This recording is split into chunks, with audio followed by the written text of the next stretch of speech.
Hello, and welcome to this talk about using electronic health record information to identify sleep apnea cases. My name is Stephen Holfinger, and I'm a sleep medicine clinician at The Ohio State University.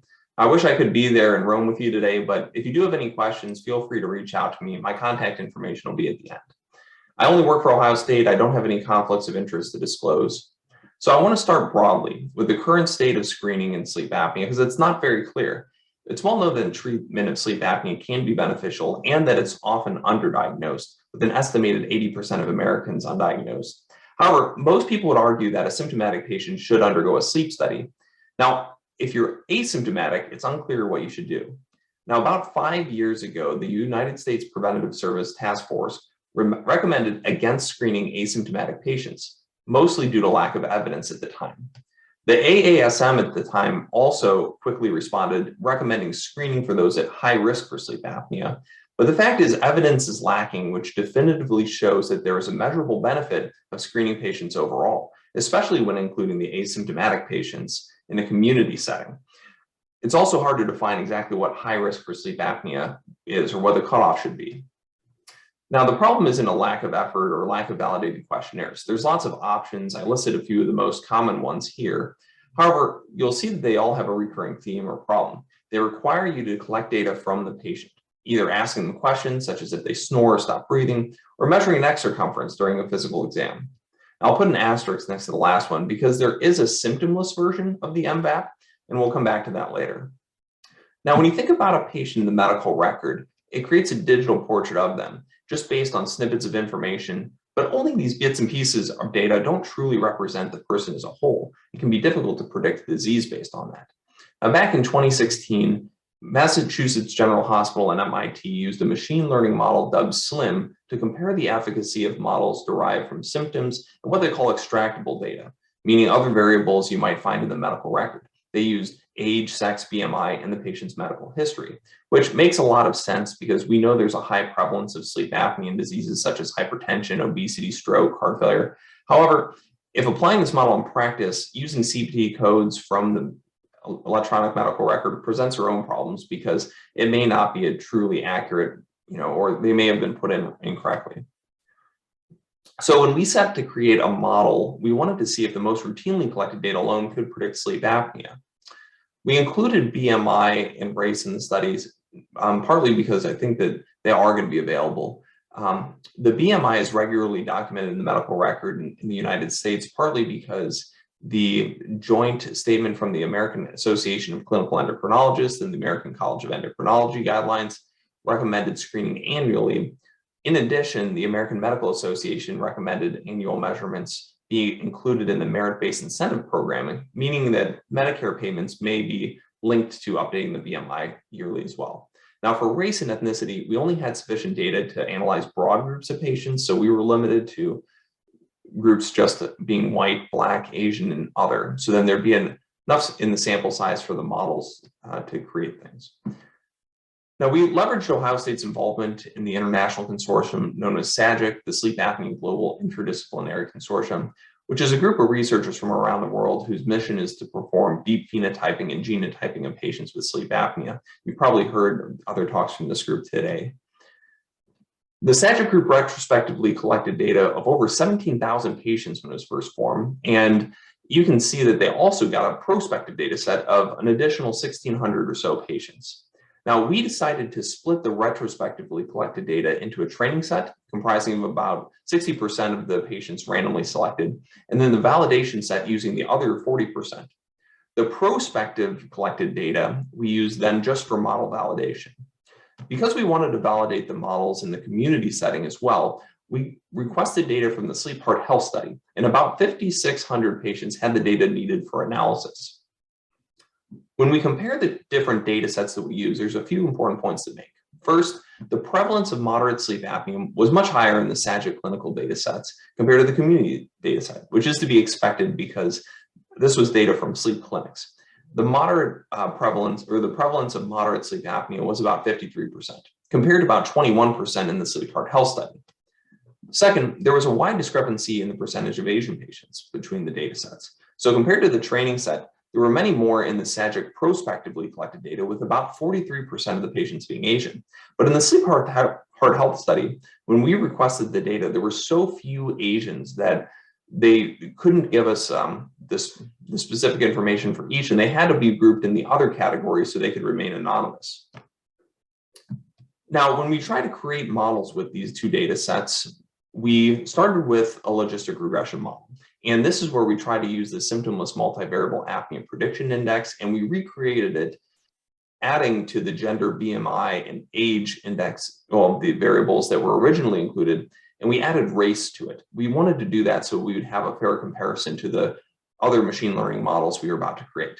For the dependent variable, we chose a sleep apnea status by being an AHI greater than 15, so moderate severity sleep apnea. When we use the same four variables for the machine learning models, gender, BMI, age, and race, we use those as inputs for an artificial neural network, random forest, and support vector machine algorithms. The outcome was the same as for the logistic regression at moderate sleep apneas and AHI greater than 15. The primary metric we used to compare model discrimination was the area under the receiver operator curve. If you're not familiar with the receiver operator curve, just know that the closer the curve is to the top left, the better the model's sensitivity and specificity becomes. So a model that has no predictive value would be that black line, and the area under the curve would be a number of 0.5. And on the other hand, a perfect model would approach the top left corner and have an area under the curve closer to 1. So when looking at the data from the retrospective SAGIX clinic sites, which was the data set used to train the models, the holdout validation set showed that the machine learning models outperformed the logistic regression model, which is shown in green on this graph. Now, I'm only going to talk about the artificial neural network from the other models we created, which is the blue line, because it was the best performer across the three data sets we looked at. The area under the curve for the artificial neural network was 0.68. In the prospective data from SAGIC, we were able to compare the results of these newly created models to the widely popular STOP-BANG questionnaire as well. As you recall, the STOP-BANG does require patient-reported symptoms in order to complete it, along with measured neck circumference. So the area under the curve for the STOP-BANG and the artificial neural network were similar at about 0.7. Of note, you can see how badly the logistic regression model performed, which is the green line. It had almost no predictive value in this population. We could speculate it had to do with the very high percentage of Asian patients in the sample. However, it didn't seem to affect the other models that we created or the STOP-BANG questionnaire as well.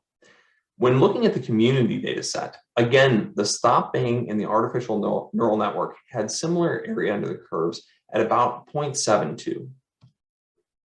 Now let's shift gears and talk about Sherry, a patient who arrived at the sleep clinic who asked about doing a sleep study. So you consider your options should you calculate the STOP-BANG, the Berlin questionnaire, or calculate the output from the artificial neural network screening tool we created, from the demographic data and the electronic medical record. Oh, while you were telling her about all that, she fell asleep. And when she wakes up, she lets you know that she's so sleepy that even if she had a 1% chance of doing the sleep study would make her feel better, she would still do the sleep study. Let's contrast that with Pavan, another patient who comes in and says, I heard sleep apnea is very common. Should I do a sleep study?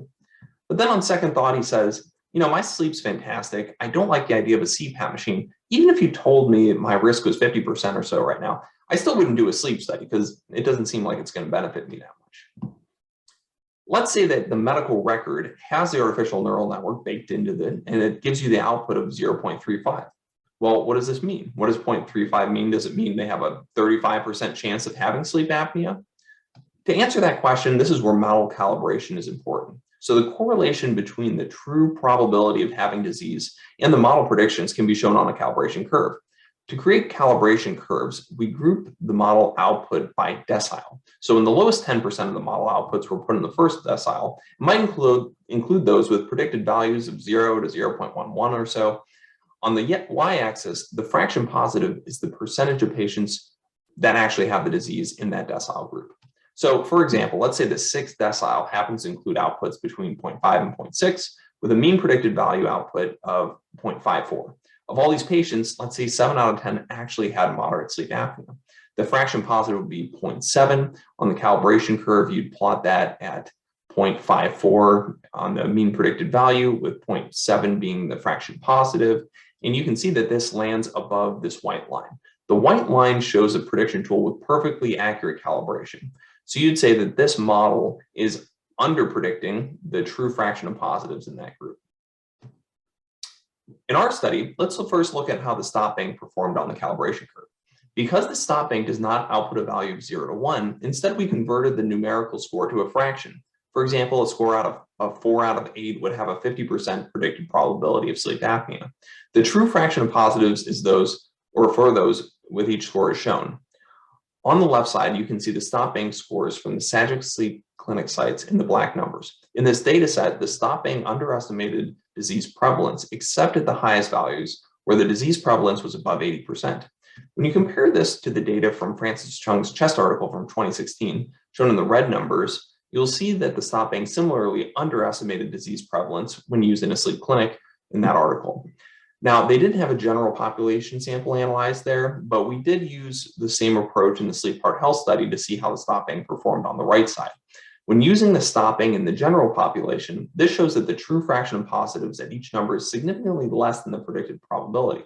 So if you assume a 4 out of 8 on the stop bank means a 50% predicted probability in the general population, this would show it's an overestimate of risk because the true fraction positive was closer to 30%. This difference from the clinical population to the community sample is to be expected because the overall prevalence of moderate sleep apnea in the prospective SAGIC group was about 53%, while in the sleep heart health study it was only 21%. Now let's look at how the machine learning models performed from our study on the calibration curve. So both of these independent data sets were collected from the sleep clinic sites that were part of SAGIC, and the prevalence of sleep apnea was about 53% for both. The artificial neural network had the best receiver operator curve and is the blue line on the graphs. On the left side, in the retrospective data, you can see it underestimates the severity when at a low predicted value and overestimates severity at a high predicted value.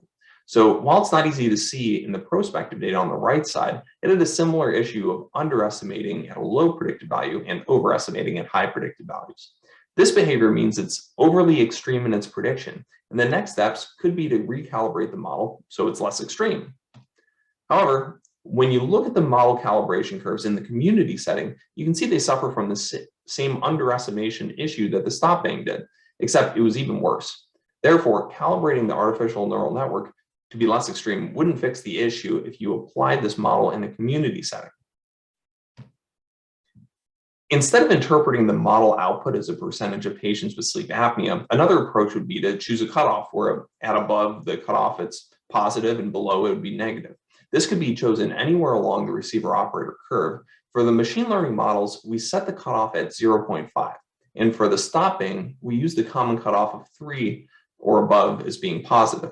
With these set points, we have the following test characteristics in the prospective SAGIC and sleep heart health study you can see on the slide.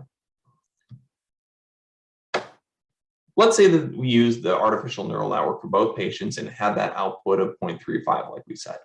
Because the score of 0.35 is below the cutoff of 0.5 we just chose to continue with a polysomnogram, it would indicate the screening should not occur for either patient. That would be the screening, but the polysomnogram should not occur for either patient. But was this the best test strategy to begin with for each of them? We know that they have different set of values and goals in regards to testing. This is where net benefit analysis can be helpful. You can use decision curves to plot a measure of the benefits of testing strategies against the clinically defined threshold probability. Now, the threshold probability on the x-axis is a subjectively determined cutoff based on the risks and benefits of further testing versus not testing. In this case, it'd be the determination if a sleep study should be done to evaluate for sleep apnea compared to the relative harm caused by doing the actual sleep study. Because this is subjectively determined, it can be difficult to choose, and I'm not aware of an agreed upon threshold probability for sleep apnea screening. To give you an example of what might require a very high threshold probability, you could consider a test such as a brain biopsy. A patient would have to feel very confident that the benefits of the testing would outweigh the significant costs. So that type of test would have a threshold probability close to 1.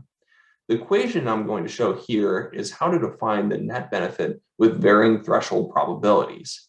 So I'm not going to go into the details of that, but the simple way to approach the graph is to choose the approach with the highest net benefit at whichever threshold probability you find appropriate for the clinical scenario. The blue line shown here is an example of testing none of the patients. In this case, there would be no net benefit at any threshold, but also no harm done from testing either. So the net benefit stays at 0.